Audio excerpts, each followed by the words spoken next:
April, what do you like about school? Is this a trick question? No, I'm really curious. What do you like about school? Well, I like what I learned last year in science about the water cycle.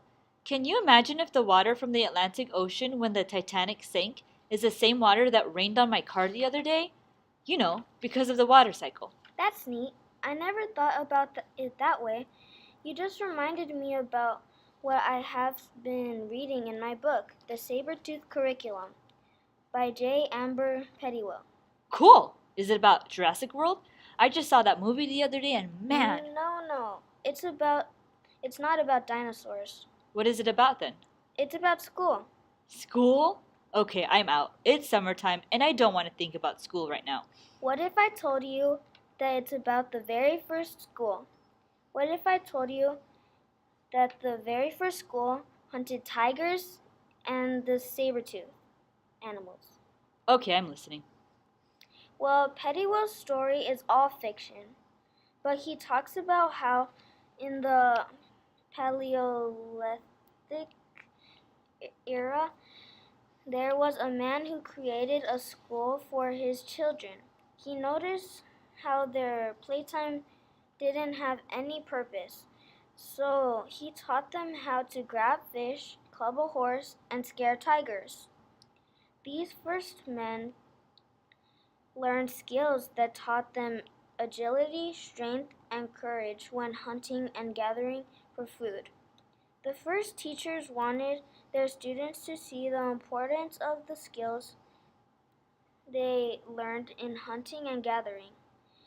They wanted them to use the strategies and techniques in other situations at the right time. What does that have to do with the Titanic? Nothing. It's just when you talk about the water cycle, you related somehow to what you learned in history. You made a small transfer of knowledge. Transfer of knowledge? What does that mean? It's when we use what we learned in other areas of our studies or even in real world. When you mentioned the water cycle and the Titanic, you made a transfer of knowledge. You connected two ideas. It showed that you were able to understand the water cycle and how it affects others. I learned from a curriculum course that understanding means you are able to transfer ideas, knowledge, and skills in various contexts. Hey, Brianna. Sorry to interrupt, but I was just overhearing your conversation, and I think what you're talking about is really interesting. Thanks, Z. I was just telling April about the Saber-Tooth Curriculum. I think you will enjoy it because you're studying how to be a teacher like me. Yes, and wow, studying to be a teacher is a lot of work. There are so many standards to have to know. What is the purpose of standards? I remember once in school, my teacher had us copy a state standard onto our assignment. I didn't know why we had to do that. I think your teacher just wanted to let you know what you were learning. I learned that content standards helps teachers set a goal for their students. They are guidelines for teachers to use when planning lessons. From there, teachers can create assessments that lets the teachers know how the students understood the content. I learned that too. Teachers can use content standards to create essential questions. What are essential questions? These are questions that make students really think about the big ideas of a lesson. These questions bring ideas that stick to the students even when the lesson is done. April, you brought up the Titanic. One essential question I would have asked you if I were your teacher is, how would the story of the Titanic be different if there were enough lifeboats on board? Oh wow! You know, there weren't enough lifeboats on the ship because many thought that the ship was unsinkable. That's a good question, Brianna. Thanks. I'm still working on creating essential questions for my science unit. Brianna, did the first school in that Saber-Tooth book have standards? I mean, it sounds like all they did was learn to hunt and gather. Of course they had standards. Sure, at first the goals seemed very trivial, like catching fish, horse clubbing, and scaring tigers. But later on, as time progressed and resources changed, so did their standards. The schools recognized that they had to adapt the changes in order for students to be successful, not just in school, but out in the real world as well.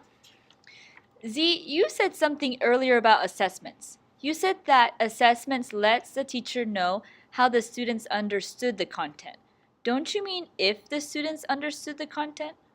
Yes and no. Of course, teachers want to know if the students were able to comprehend what was taught.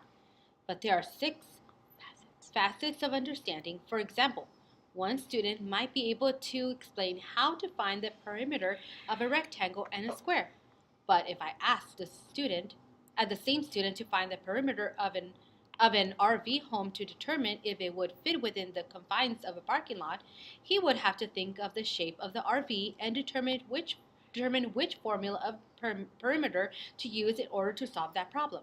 Oh boy, that just got technical. But I see your point. For example, I can explain how elections work in America, but I would have to interpret why it matters to the American people the importance of voting. Yeah, you're getting there. You know, the students in the Saber-Tooth Curriculum had a problem with catching fish. Then someone showed them how to be creative with catching real fish. The teacher said something along the lines of how the students are learning what they live and living what they learn. Their understanding of how to catch fish involved. Instead of having to explain how to catch fish, they were able to apply it in a real world situation. That reminds me of a project-based learning activities. Project-based learning allows students to work in groups, learn to be cooperative, ask questions that lead to solutions, and solve problems that they might encounter in the future in their communities. It really helps strengthen their critical thinking skills. Wowzy, it seems like you're learning a lot about teaching. Your students will be lucky to have you as their teacher. Thanks, Brianna. You know, your book sounds like a good read. May I borrow it when you're done? Sure, it helps me understand what it is to plan as a teacher. It's also humorous. I think you'll find some bits entertaining, but overall, I find it as allegory of education today and the work behind making curriculum accessible to all students. I'd like to give that book a shot too, Brianna. What was your favorite part of the book?